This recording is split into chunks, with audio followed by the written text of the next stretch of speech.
Hello, Montgomery County, and welcome to the OPL podcast with MCIU. My name is Brandon Langer, and I'm the Program Administrator for Instructional Technology in the Office of Professional Learning. And this is a series we are wrapping up today, post number 6, around SDIs in virtual environments. Cassie Brusch has done a terrific job with this series, and we once again welcome her back to the podcast. Thanks for joining us, Cassie. Thanks for having me, Brandon. And again, this may be the first time anyone's joining us on this series. Just so you know, these posts are all live on our Learning Network and on the podcast pages. You can go back and listen to the previous conversations. But Cassie, can you just give us a quick rundown of your background one more time? Yep. So I've been a regular ed teacher. I've been a emotional support teacher, and I've been an instructional coach. So I've spent most of my time in middle school, but I've had all these different lenses of education behind me. Yep. And then this year you joined the team in the Office of Professional Learning to help us around supporting students with disabilities in virtual environments and helping us with our own virtual program, Montgomery Virtual Program, which we are so happy that you're here. So thank you for joining our team. Thank you for putting this series together. And I know it already has been well visited through the Learning Network. So let's kick off today's conversation with executive functioning. And it's a big topic. It's actually something that's really important to me as an educator, even in the background with the arts programs I used to teach in, that we in the arts programs can build these skills just innately within our disciplines. And it was always fun to walk into an IEP meeting and show examples of how kids were building these skills in the arts classroom myself. But can you give us a little background on executive functioning, SDIs, and just what we typically see in terms of recommendations for students? Well, I talk about executive functioning a lot because even as adults, we kind of can struggle with this. But executive functioning is about your organizational skills, your time management skills, your focus skills, your ability to control your behavior. So there's self-control in there. And so many of our students struggle with this, but it's not explicitly taught. And we expect kids just to come in knowing how to be organized. And if you look in desks in elementary school, you have the kids whose everything's color-coded and their folders are on the one side and their pencil cases on the other side. And then if you had looked in my desk in second grade, there'd be papers falling out of those folders and broken pencils in my pencil case. So kind of organized, but not really. And then you'd have kids where things were just shoved in there. So how do we teach our kids how to be organized? And yes, you can do classroom things like desk fairies and have, games to keep kids organized, but we really need to teach them those skills. And our students with disabilities can really struggle with this. So the more explicit we are, the better. And then we also have to remember when we're talking about IEPs and SDIs is it's what the adults and the teachers are doing to support the student. These are not student-initiated tasks. So things like agenda book, it's to the teacher to get that agenda book, make sure that it's filled out. The student could be writing in there, but the teacher is the one that needs to make sure that that's done with fidelity. A lot of times we see the agenda book get signed by the teacher and then home by the parent. Now that we have all these virtual tools, though, what I really like is this ability to do that all through our virtual platform. So whether through the LMS or through a Google Calendar or other ways, we can do this without that paper because let's be honest, paper can get wet, paper can get lost, paper can get ripped. I know when my child gets frustrated, she is one to rip things up. So now that's gone, but if it's in this digital space, it's not going to get lost. Yes, do I lose things in my computer sometimes? Absolutely. However, it's less likely and it's easy to be refound. Yeah, and I think you hit something very early in your statement there about how this takes practice, and it's something that we need to be doing regularly with students and also not expect them to master in the first go around. The first time this term was brought up to me, I was in a workshop series with a woman named Nancy Sula, who many actually maybe have not heard of. She brought this term, executive functioning, and she has a great little chart that just made me realize how many skills are wrapped up in this term, executive functioning: self-awareness, inhibitory control, working memory, cognitive flexibility. All these things started really becoming enlightening for me because I'm like, wow, to your point, we don't teach these things. Nope. Yet the adults in the building assume the kids should be able to do this by the time they're in 6th grade just because you should have done this already. Well, why? We didn't explicitly teach it. So knowing that, how do we explicitly teach or how do we explicitly support students that have this as an identified need in the virtual environment? Yeah. So one of the things we talked about MVP already is having our students book meetings with the teacher to get extra support. Well, it's a process. It's not only going to the platform, booking the meeting. It's remembering that you booked that meeting and knowing where to go for that meeting. And so one of the things that we did was we sent out video explanations for that and then reminded people of that. And when we realized that the barrier for the students going to the meeting was they forgot that when they made the meeting for. And so we send out videos. Here's how you remind yourself in Outlook. Here's how you remind yourself in Google Calendar. And so that's what we use as adults.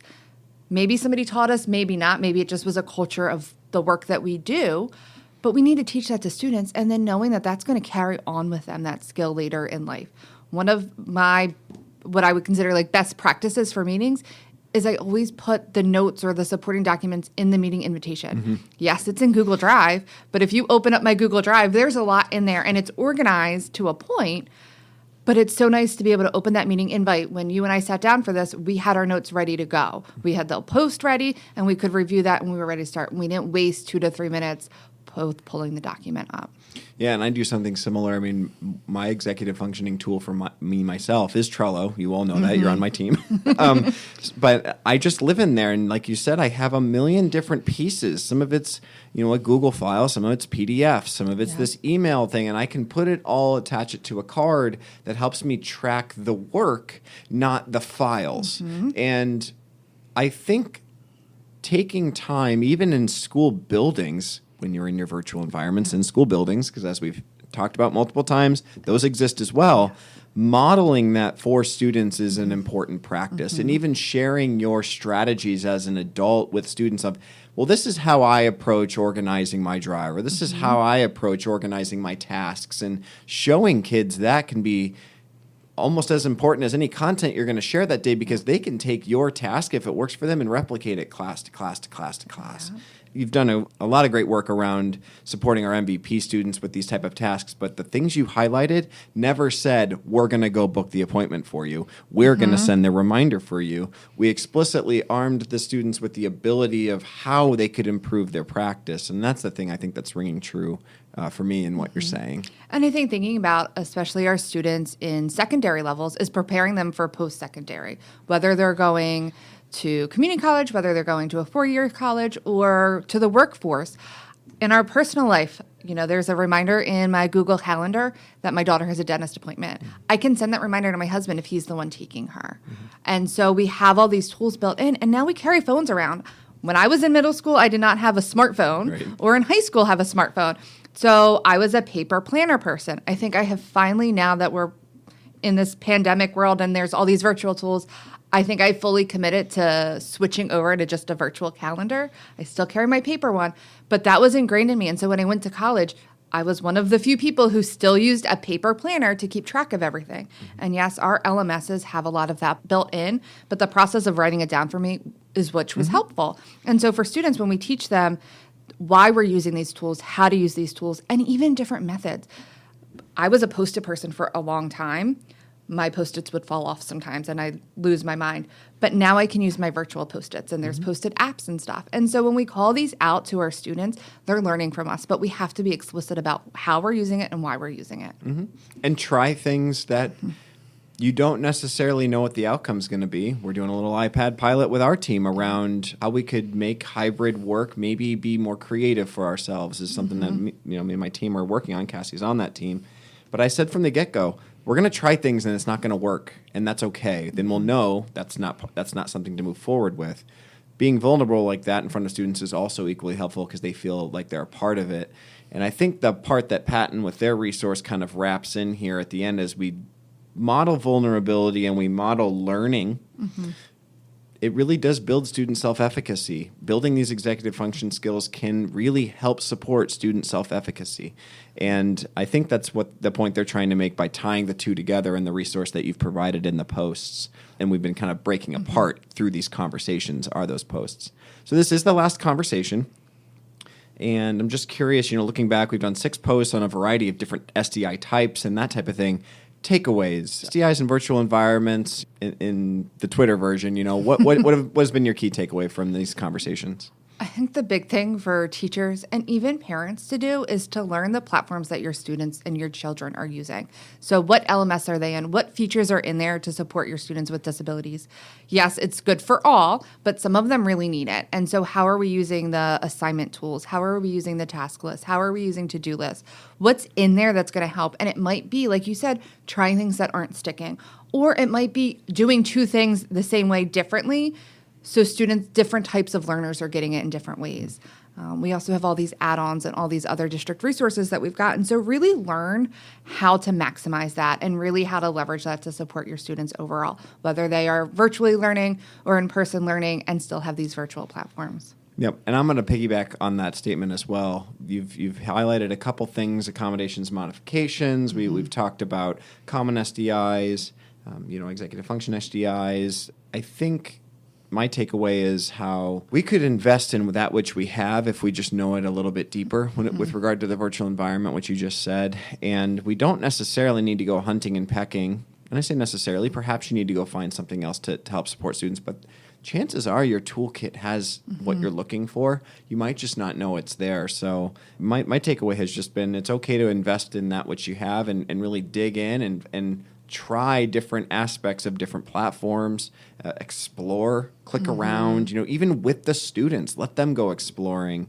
and invite them in to be part of their solution rather than us just always sharing this is, an identified need for you and this is how I'm going to fix it. We can fix it together. Yes. And if you invite the student to the table, and that's been my primary takeaway amongst many other, this has been a great ongoing conversation. So thank you again for putting this together for us. Thank you. I think along with that, for leaders listening, being able to do professional development or professional learning through the platforms that you have helps teachers see the student side of it. And that was one of the things as we rolled out an LMS where I was before, we put the PD for that right in the platform. And then teachers got to explore what it was like as a student and as a teacher. And that's really how you get in there and really get people to do that deeper learning and find those tools and see how to use it and really then see from the student side what it's like. Yeah, I love platforms that do that, let you see both sides, the end user side, whether it's a student, whether it's a parent, community member, or the back end management side that we see as the teachers many, many times in terms of setting up an LMS or things like S'more do this really well. You can click and see both versions, what the public sees, what you see.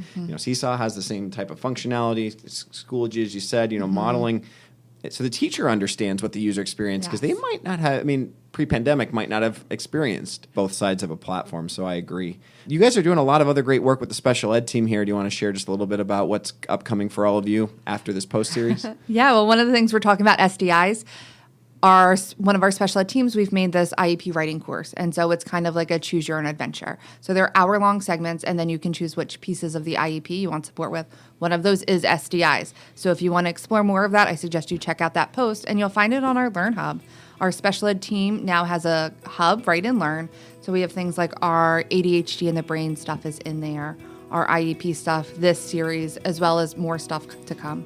Yeah, and for those of you that may have found this for the first time, when we reference our Learn Hub, we're talking about learn.mciu.org, and that is our MCIU Learning Network. We have sub-hubs for sub-hubs. We have sub-pages for, as Cassie said, special education, SEL, UDL, DEI, instructional technology. There's a bunch of hubs and resources that are now being curated from our whole team across the Office of Professional Learning. It is free to access.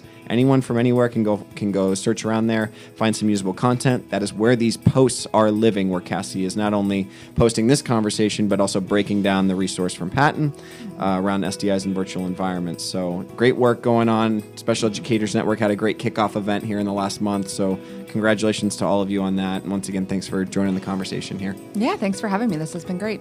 Once again, this is the OPL podcast with MCIU. Please feel free to follow us on Twitter, Instagram, at MCIU Learns. We're also on Facebook, and you can always check us out on the MCIU Learning Network, as we just said. Until next time, my name is Brandon Langer, and we'll talk to you soon.